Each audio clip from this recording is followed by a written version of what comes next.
When someone challenges everything you've built your life upon, the instinct is usually to defend it with words, volume, or pride.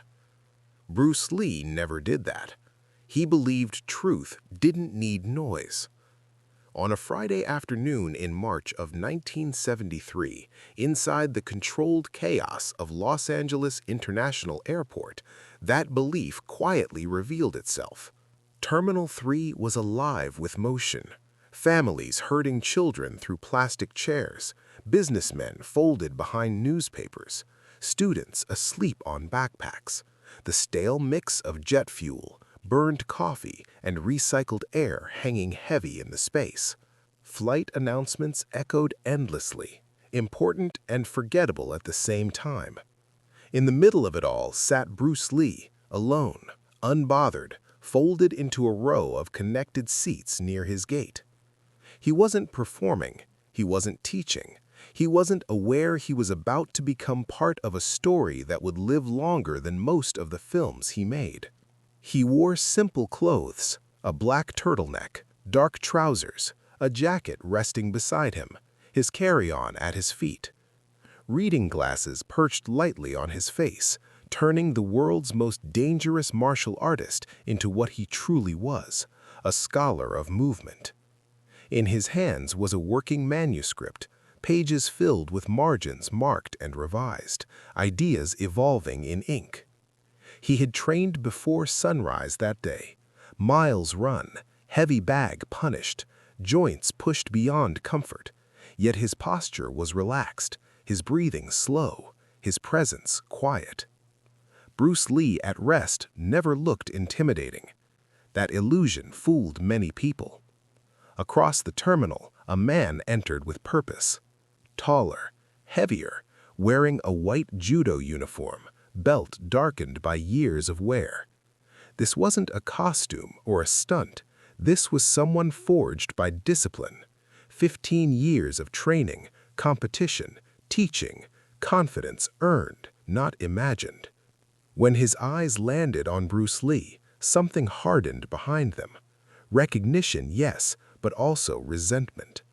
In martial arts circles, Bruce Lee wasn't just famous, he was disruptive. He questioned traditions, dismissed rigid forms, spoke openly about evolution. For those whose identity was inseparable from their system, Bruce represented a threat. The man stopped walking. He turned, and without invitation, he closed the distance. The terminal felt it before anyone understood it. Conversations thinned, eyes lifted. A shift, subtle but unmistakable, rippled through the gate area. The man stood too close, looming. Bruce sensed him instantly. Awareness was not something Bruce turned on. It never turned off. He removed his glasses calmly, met the man's gaze without tension, without apology. The accusation came loud, public, sharpened for an audience. Kung Fu was useless, the man declared. Movie tricks, dance movements, worthless against real combat. Bruce didn't flinch. He didn't argue. He didn't defend his reputation. He looked past the words and saw what was really being said. A fear disguised as certainty. A need to validate years of devotion. A challenge issued not to an opponent, but to an idea. Bruce closed his book gently and stood, not to win an argument, but to reveal a truth. He said, "Show me." In that moment, Bruce Lee made a choice that defined him, not to win an argument, but to reveal a truth. Space opened as luggage slid aside and bodies leaned back. No one was told to move, yet everyone did. The man set his bag down and assumed a textbook judo stance. Knees bent, center lowered, hands ready, confidence anchored in repetition. He looked prepared for resistance. Bruce did not mirror him. He stood naturally, feet where they landed, hands loose, breathing even. To the untrained eye, it looked careless. To the trained eye, it was absolute control. The distance closed. The attack came fast. efficient, practiced, correct. A reach for grip, an entry drilled thousands of times. Bruce intercepted it before it became an action. Not force against force, but timing against intention. Fingers wrapped, structure disrupted, balance redirected. No strikes thrown with anger, no wasted motion. Bruce stepped offline, removing himself from the path of power, letting momentum betray its owner. A simple foot sweep followed, not exotic, not flashy, just perfectly placed at the moment weight could not recover. The man fell, not violently, but inevitably. His training saved him from injury, yet it could not save him from realization. Bruce guided the descent, controlled the landing, placed himself in a position that required no strength to maintain. 7 seconds had passed. No one counted them until later. Bruce's knee rested lightly, his hands positioned where they needed to be, not threatening, just present. The question came softly. Do you tap? There was no malice in it, only clarity. The answer never needed words. Silence filled the terminal like pressure underwater. People stood frozen, unsure whether they had witnessed a fight or a lesson. When security finally arrived, the moment was already over. Bruce released, stepped back, showed open hands. No injury, no chaos, just a truth laid bare in public space. The man rose slower than he fell, not from pain, but from collapse of certainty. Bruce helped him up without ceremony. There was no victory to celebrate. Bruce returned to his seat, resumed reading as though nothing unusual had occurred. But nothing was the same.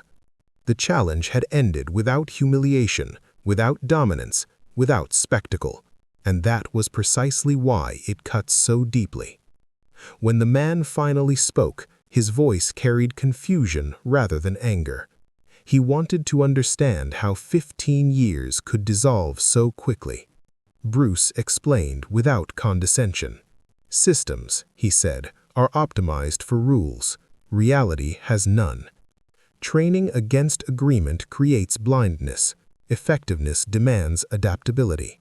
Rigid structures break when context changes.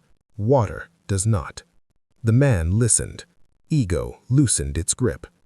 A business card changed hands, an invitation extended, not to abandon his art, but to expand beyond it. When Bruce boarded his flight, the crowd parted instinctively.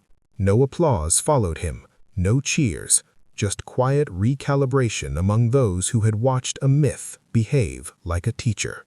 Months later, the man walked into a small second-floor school in Chinatown, without a uniform, without rank, without identity attached to cloth or color.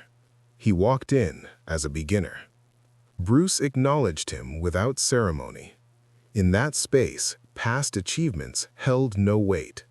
Only openness mattered. Training began. Structure softened. Sensitivity replaced resistance. What had once been force met flow. Over time, the man rebuilt, not by abandoning judo, but by liberating it from limitation. Years passed. Bruce Lee became something larger than flesh. Films turned to legend. Words turned to doctrine. But lessons like that afternoon at LAX did not fade. They multiplied. Decades later, the man, now an old teacher himself, still told the story to his students. Not to glorify Bruce, not to shame himself, but to explain the difference between winning and understanding. He explained that mastery is not proven by dominance, but by restraint. That real confidence does not need permission to be calm. That Bruce Lee didn't defeat him in 7 seconds, he freed him. Freed him from the illusion that tradition alone equals truth. Freed him from mistaking experience for completeness. Somewhere in an archive, silent footage exists of Bruce Lee boarding a plane that day, unaware that the smallest, quietest encounter had outlived stadium fights and scripted victories. One man challenged an art, another revealed a principle. 7 seconds passed, 50 years followed. That is not kung fu. That is not judo. That is understanding.